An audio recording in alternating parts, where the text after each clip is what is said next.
असी इंसान अक्सर करे पंहिंजे लाइ जियूं था, या पंहिंजे औलाद लाइ, या पंहिंजे कुटुंब लाइ, ॿियनि लाइ नथा जियूं।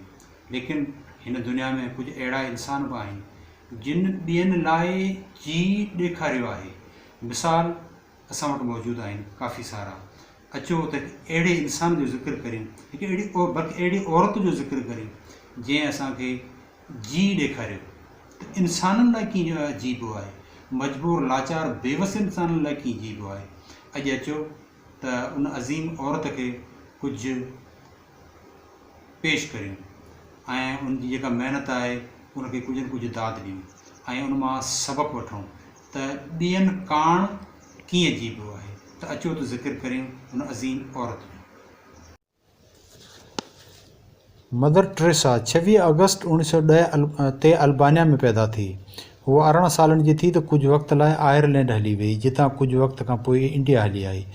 बाक़ी संस पूरी ज़िंदगी इंडिया में गुज़री। इहो ज़मानो हो जॾहिं कोढ़ जे मर्द जो इलाज दरियाफ़्त न थियो हो। अहिड़नि मरीज़नि खे अक्सर अस्पतालनि खां ॿाहिरि फिटो कयो वेंदो हो, जिते इहे इंसान लाचारी जी हालत में मरी वेंदा हुआ।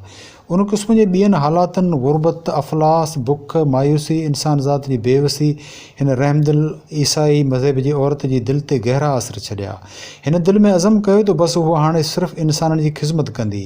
हिन अज़ीम औरत उन्हनि इंसाननि खे फ़क़ति पंहिंजी हिमत सां गॾु करे इलाज करणु शुरू करे ॾिनो।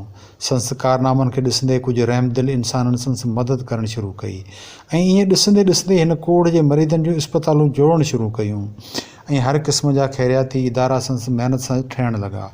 अॻिते हली इंसाननि सां प्यार कंदड़ काफ़ी इंसाननि संस मदद कई ऐं ईअं न सिर्फ़ु इंडिया बल्कि दुनिया जे 133 मुल्कनि में संस इस्पतालूं जुड़ी वयूं ऐं मरीज़नि जो इलाजु थियणु लॻो।